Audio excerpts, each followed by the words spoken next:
Om Shanti 21 September 2025 प्रातः मुरली अव्यक्त महावाक्य पुनरावृत्ति 2 फरवरी 2007 मुरलीर सारांश परमात्मा प्राप्ति गुड़िकरे संपन्न आत्मार लक्षण होलिएस्ट हाईएस्ट एवं रिचेस्ट।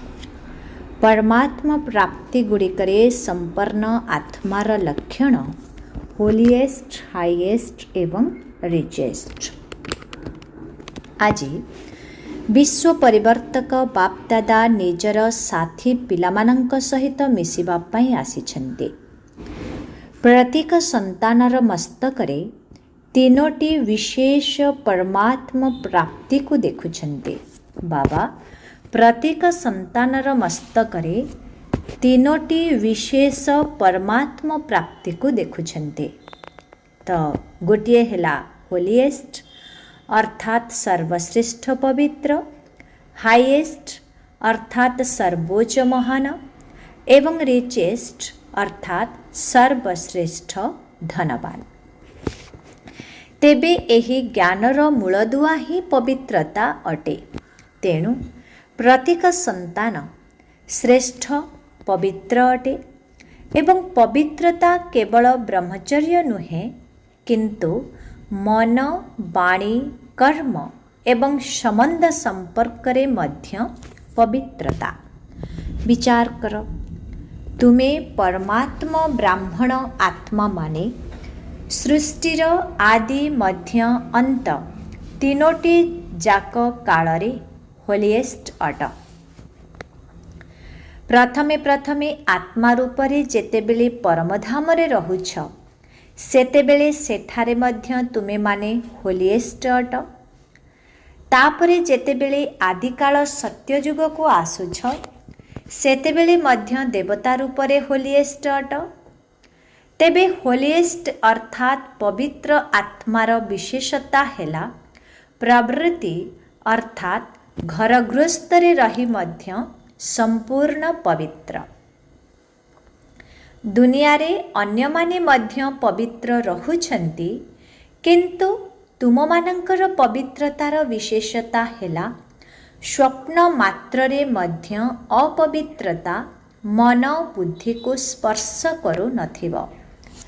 सत्य जुगरे तुमर आत्मा मध्य पवित्र हेबो एवं शरीर मध्य पवित्र हेब। तेणु आत्मा एवं शरीर उभयर पवित्रता जहाँकि देवात्मा रूपरे तुम मानंकर रहुछि ताहा ही हेउछि सर्वश्रेष्ठ पवित्रता। तेबे जेतिकी तुमे माने होलिएस्ट हेउछ सेतिकी हाईएस्ट मध्य हेउछ। सबुठारो उच्चरु उच्च हेले ब्राह्मण आत्मा एवं उच्चरु उच्च पितांकर संतान मध्य अट। आदि समय रे परम धाम रे मध्य सर्वोच्च स्थिति रे रहुछ अर्थात बाबांक साथी रे रहुछ एवं मझी समय रे मध्य पूज्य आत्मा हेउछ।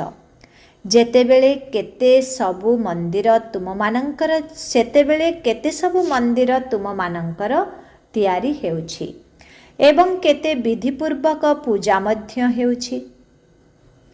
जेतिकी विधिपूर्वक पूजा तुम देवी देवता मानंकर मंदिर रे हेउछि सेतिकी विधिपूर्वक पूजा जदिओ अन्य मानंकर मंदिर तैयारी हेउछि किंतु विधिपूर्वक पूजा केवल देवता मानंकर ही हेउछि।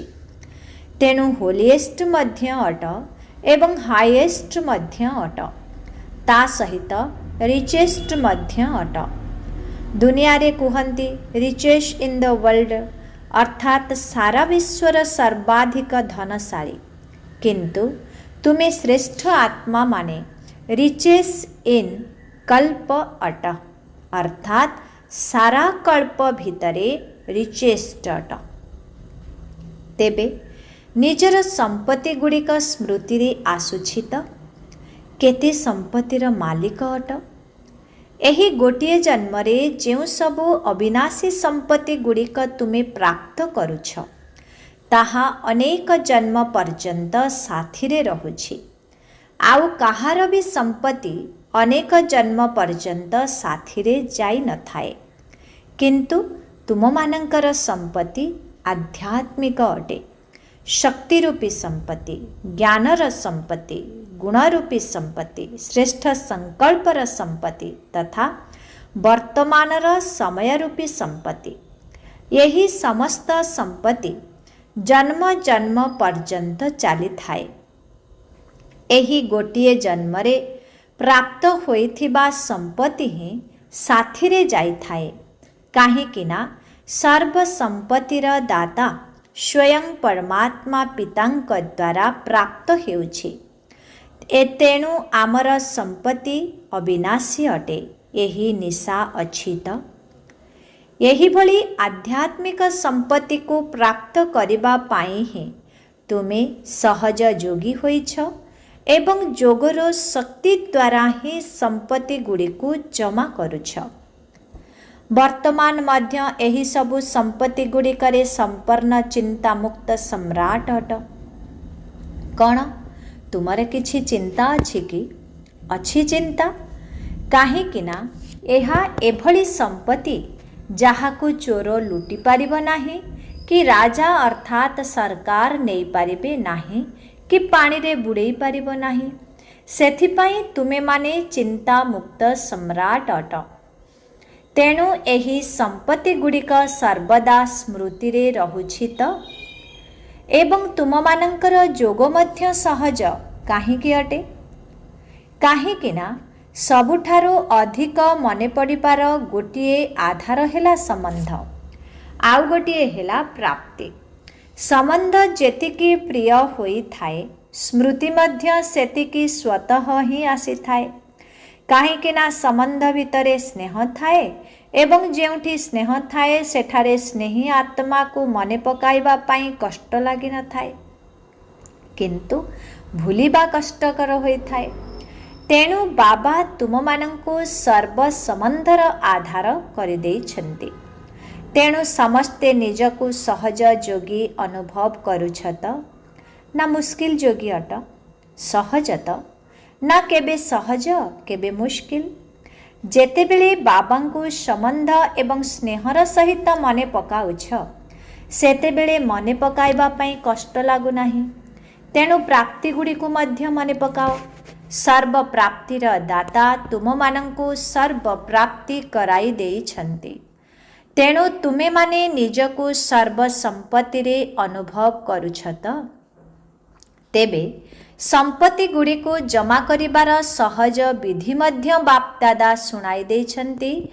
ତେଣୁ ଯାହା ବି ସବୁ ଅବିନାଶୀ ସମ୍ପତ୍ତି ଗୁଡ଼ିକ ରହିଛି, ସେଗୁଡ଼ିକୁ ପ୍ରାପ୍ତ କରିବାର ବିଧି ହେଲା ବିନ୍ଦୁ।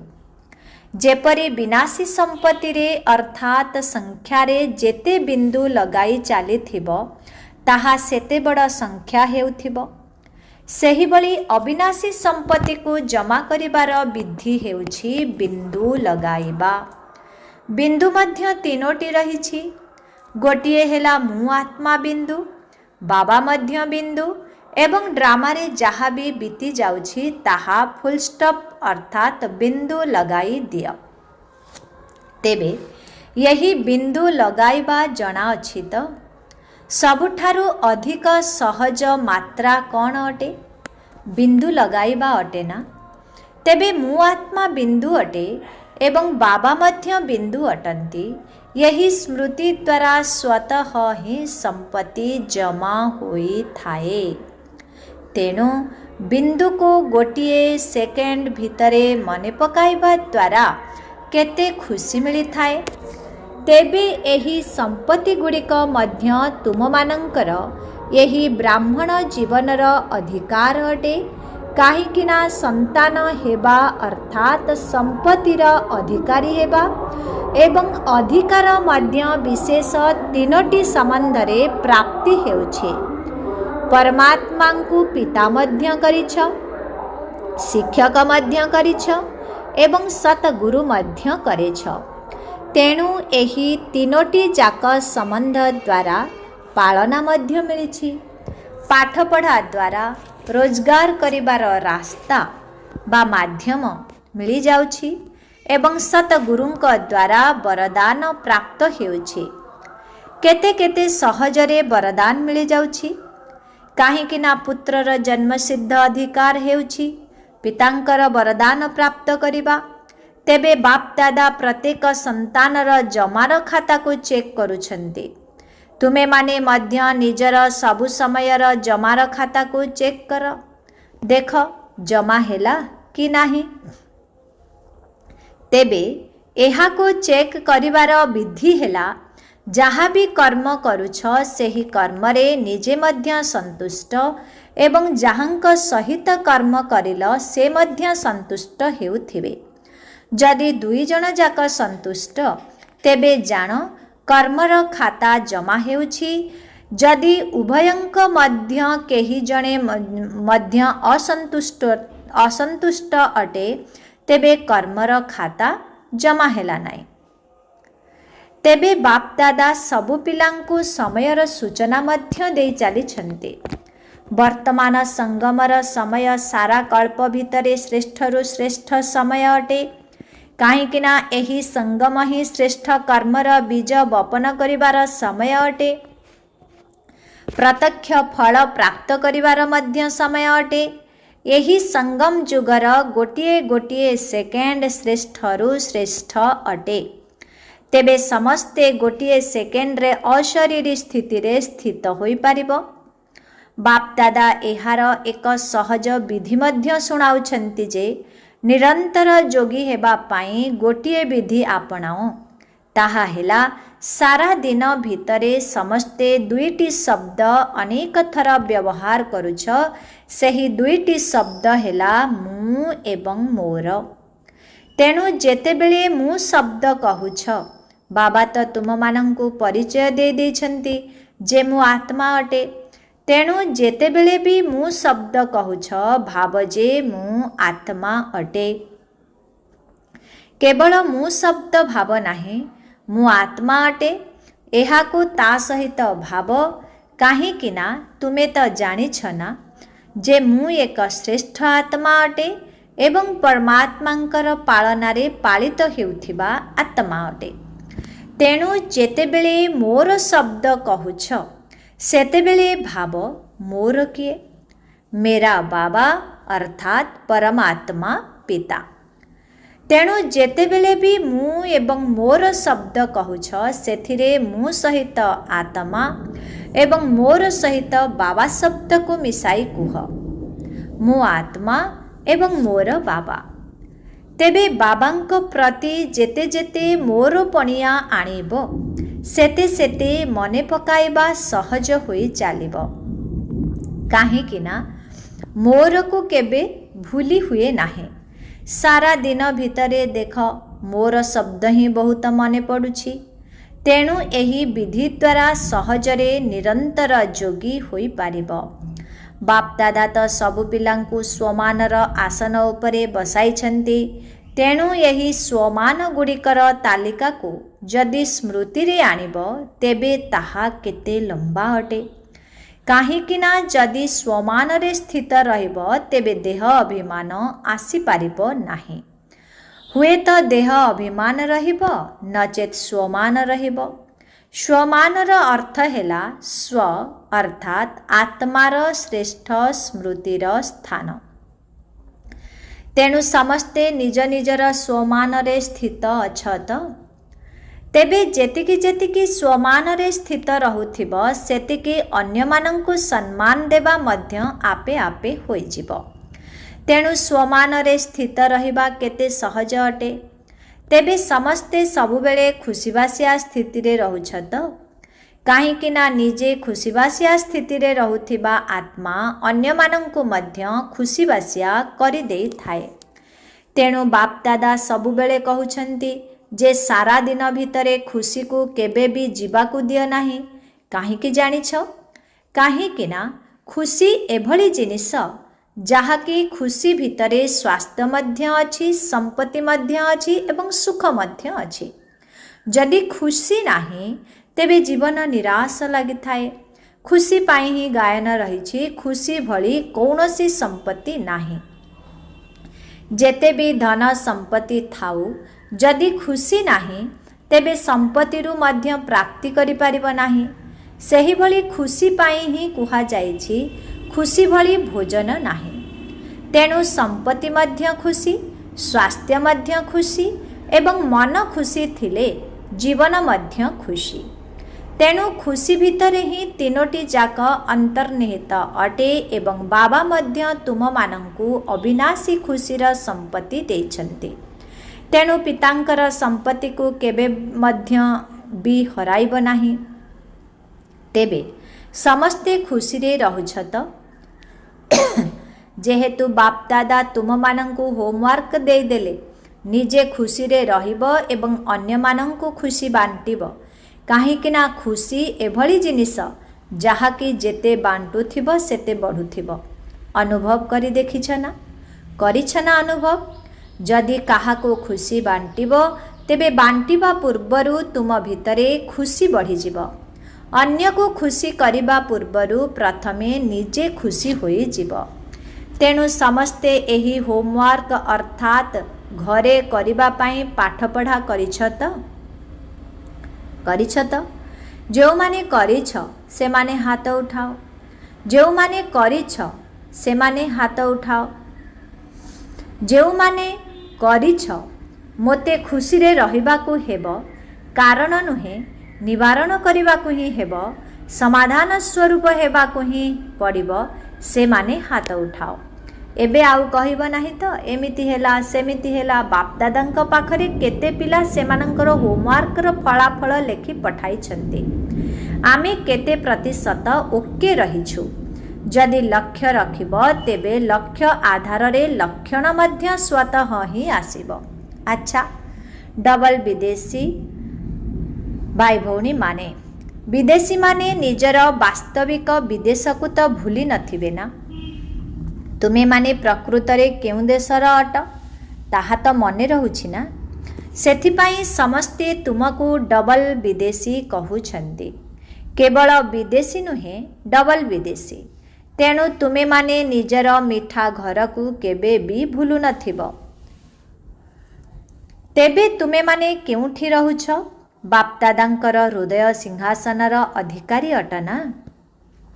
बापदादा कहउछन्ति जेतेबेले कौनसी भी छोटो मोटो समस्या आसुछि ताहा समस्या नुहे बरं आगकू बढ़ाइबार परीक्षा अटे। तेणु बापदादांकर हृदय सिंहासन उपरे तो तुमर अधिकार रहिछि। तेणु तुमे जदि हृदय सिंहासनर अधिकारी होई जिव तेबे सबु समस्या खेलना भली होई जिव। ताकू देखि भय करिब नाही, ता सहित खेलिब। भाबिब एहा तो खेलना अटे। तेबे समस्ते तो उड़ीबा कला वाला अटना। कण उड़ीबा वाला अटत ना चालिबा वाला अट? जो माने उड़ीबा वाला अट से माने हाथ उठाओ। कण उड़ीबा वाला तो एथिरे अधा अधा हाथ उठाउछन्ति। उड़ीबा वाला अटत? अच्छा, केबे केबे उड़ीबा छाड़ी देउछ कि? चालुछि तो ना। केही केही बापदादांकु कहउछन्ति बाबा मु बहुत भलरे चालु। तेणु बापदादा पचारुछन्ति चालुछ ना उड़ुछ? एबे आउ चालिबार समय नाही, एबे तो उड़ीबार समय। उमंग उत्साहर एवं साहसर डेणा तो समस्तंकु मिली जाइछि। तेणु डेणा द्वारा उड़ीबा होइथाए। सेथिपाई प्रतिदिन एही कथा चेक कर जे मु उड़ीबार कलारे उड़ुछि तो बहुत भल कथा। तेबे फलाफल रूपरे बापदादा देखुछन्ति जे विदेश रे मध्य सेवा केन्द्र बढ़ी चलीछि एवं आहुरी मध्य बढ़िबो। तेणु तुमे माने जेपरी डबल विदेशी अट सेहीपरि संकल्प द्वारा एवं वाणी द्वारा डबल सेवा करि चल। निजर मानसिक शक्ति द्वारा आत्मा मानकर आत्मिक मनोवृत्ति निर्माण कर। आत्मिक वातावरण सृष्टि कर। एबे तो दुनिया रे दुख शांति बढ़ी बढ़ी चलीछि। ताकू देखि तुमको कौन दया लागू नाही? तुम मानकर जड़ चित्र सम्मुखरे दया कर कृपा कर कही चित्कार करुछन्ति ना। ତେଣୁ ଏବେ ଦୟାଳୁ କୃପାଳୁ ହୁଅ। ନିଜ ଉପରେ ମଧ୍ୟ ଦୟା କର ଏବଂ ଅନ୍ୟ ଆତ୍ମାମାନଙ୍କ ଉପରେ ମଧ୍ୟ ଦୟା କର। ବହୁତ ଭଲ କଥା, ଯାହାକି ଏମାନେ ସବୁ ସିଜିନ୍ରେ ସବୁ ପାଳିରେ ଆସିଯାଉଛନ୍ତି। ଏହାଦ୍ୱାରା ସମସ୍ତେ ଖୁସି ହେଉଛନ୍ତି। ତେଣୁ ନିଜେ ଉଡ଼ି ଚାଲ ଏବଂ ଅନ୍ୟମାନଙ୍କୁ ମଧ୍ୟ ଉଡ଼ାଇ ଚାଲ। ବହୁତ ଭଲ। ଫଳାଫଳ ରୂପରେ ଦେଖିବାକୁ ମିଳୁଛି ଯେ ଏବେ ନିଜକୁ ପରିବର୍ତ୍ତନ କରିବାରେ ମଧ୍ୟ ତୀବ୍ର ଗତିରେ ଆଗକୁ ବଢ଼ୁଛନ୍ତି। ତେବେ ସ୍ୱର ପରିବର୍ତ୍ତନର ଗତି ବିଶ୍ୱର ପରିବର୍ତ୍ତନର ଗତିକୁ ବୃଦ୍ଧି କରିଥାଏ।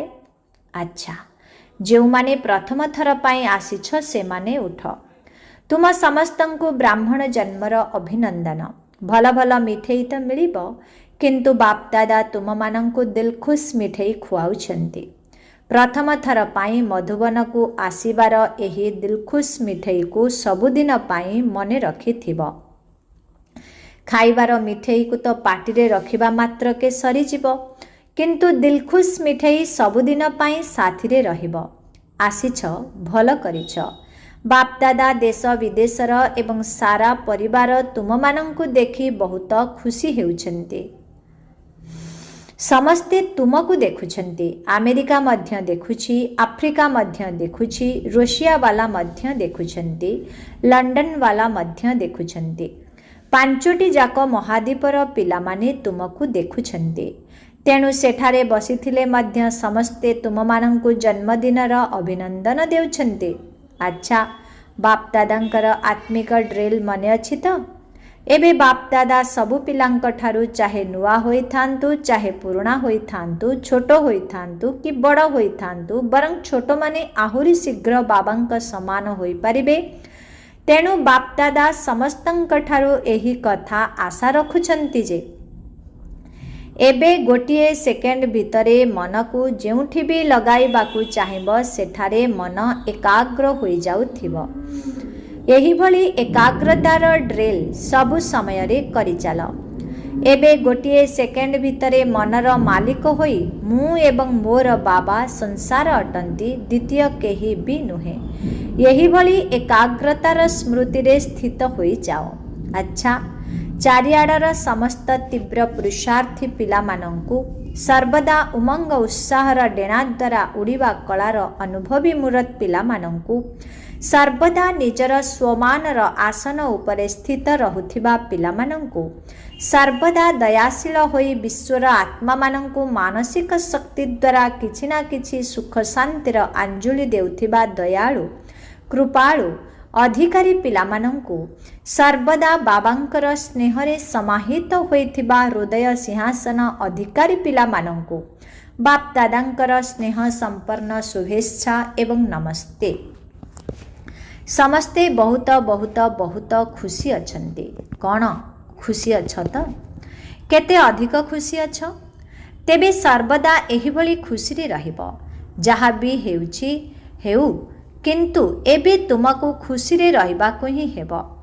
ମୋତେ ଉଡ଼ିବାର ଅଛି, କେହି ମୋତେ ତଳକୁ ଆଣିପାରିବେ ନାହିଁ। କ'ଣ ଏହା ପକ୍କା ତ? ଦୃଢ଼ ପ୍ରତିଜ୍ଞା କରୁଛ ତ? କେତେ ଦୃଢ଼ ପ୍ରତିଜ୍ଞା କରୁଛ? ବାସ୍ କେବଳ ଖୁସିରେ ରୁହ ଏବଂ ସମସ୍ତଙ୍କୁ ଖୁସି ଦିଅ। ଯଦି କୌଣସି କଥା ଭଲ ଲାଗୁନାହିଁ, ତେବେ ବି ଖୁସିକୁ ଛାଡ଼ ନାହିଁ। କଥାକୁ ଚଳେଇ ନିଅ, କିନ୍ତୁ ଖୁସିକୁ ଯିବାକୁ ଦିଅ ନାହିଁ। କାହିଁକି ନା କଥା ତ ନିଶ୍ଚିତ ଚାଲିଥିବ, କିନ୍ତୁ ଖୁସି ତ ସାଥିରେ ଯିବ ନା। ତେଣୁ ଯିଏ ସାଥିରେ ଯିବ ତାକୁ ଛାଡ଼ି ଦେଉଛ ଏବଂ ଯିଏ ଚାଲିଯିବ ତାକୁ ପାଖରେ ରଖୁଛ। ଏଭଳି କର ନାହିଁ। ପ୍ରତିଦିନ ଅମୃତ ବେଳାରେ ନିଜେ ନିଜକୁ ଖୁସି ରୂପକ ଭୋଜନ ଖୁଆଅ। ଆଚ୍ଛା, ଆଜିର ବରଦାନ, ମଧୁର ଶାନ୍ତିର ଲଭ୍ଲିନ୍ ସ୍ଥିତି ଦ୍ୱାରା ନଷ୍ଟ ମୋହା ସମର୍ଥ ସ୍ୱରୂପ ଭବ। ମଧୁର ଶାନ୍ତିର ଲଭ୍ଲିନ୍ ସ୍ଥିତି ଦ୍ୱାରା ନଷ୍ଟ ମୋହା ସମର୍ଥ ସ୍ୱରୂପ ଭବ। ଦେହ, ଦେହର ସମ୍ବନ୍ଧ, ଦେହର ସଂସ୍କାର, ବ୍ୟକ୍ତି ବା ବୈଭବ, ବାୟୁମଣ୍ଡଳ, ଭାଇବ୍ରେସନ୍ ସବୁକିଛି ଥିଲେ ମଧ୍ୟ ସେଗୁଡ଼ିକ ନିଜ ଆଡ଼କୁ ଆକର୍ଷିତ ନ କରୁ। ଲୋକମାନେ ଚିତ୍କାର କରୁଥିବେ, କିନ୍ତୁ ତୁମେ ଅଚଳ ସ୍ଥିତିରେ ରହୁଥିବ। प्रकृति माया सबुकिछि अंतिम सुजोग नेबा पाई जेते भी निज आड़कू आकर्षित करंतु किंतु तुमे माने सबुथिरु न्यारा एवं बाबांकर प्यारा हेबार स्थिति रे स्थित रुह। एहाको ही कुहा जाए देखुथिले मध्य देखुनाही शुणुथिले मध्य शुणुनाही एहा ही हेउछि मीठा संतान स्वरूप एहा ही हेउछि मीठा शांत स्वरूप लवलीन स्थिति। जेतेबेले तुमर स्थिति एही भली होई जिवो तेबे कुहा जिवो नष्ट मोहा समर्थ रूप स्वरूप स्थिति वाला वरदानी आत्मा। आजिर स्लोगन होलीहंस होई अवगुण रूपी गोड़ी को छाड़ी दिव्य गुण रूपी मोती ग्रहण करी चाल। ओम शांति। आजिर व्यक्त इशारा एबे लगनर अग्नि को प्रज्वलित करी जोग को ज्वाला रूप कर ज्वाला स्वरूप हेबा पाए सर्वदा एही लगन लागी रहु जे एबे घर को फेरी जीवाकू हेब अर्थात उपराम स्थिति। जदि निजर निराकार घर को जीवाकू हेब तेबे निजर बेशकू मध्य एही भली सेही भली करिबाकू हेब तेबे जीवाकू मध्य हेब एवं समस्तंकु साथिरे घर को नहीं जीवाकू मध्य हेब। यही स्मृति द्वारा स्वतः ही सर्व संबंध एवं सर्व प्रकृतिर आकर्षण ठारू उपराम अर्थात साक्षी होई जीव एवं साक्षी स्थिति द्वारा अति सहजरे बाबांकर साथी बा बाबांक समान होई जीव। अच्छा ओम शांति। आजिर सूचना आज मासर तृतीय रविवार समस्त राजयोगी भाई भौणी माने संध्या 6:30 रु 7:30 पर्यंत विशेष योगाभ्यास समय रे निजर आकारी फरिस्ता स्वरूप रे स्थित होई भक्त मानकर डाकरा सुनिबा सहित सेमानकर उपकार करिबा हेबे एवं मास्टर दयालु कृपालु होई समस्तंक उपरे दयार दृष्टि रखिबा सहित समस्तंकु मुक्ति जीवन मुक्तिर वरदान देबे। अच्छा ओम शांति।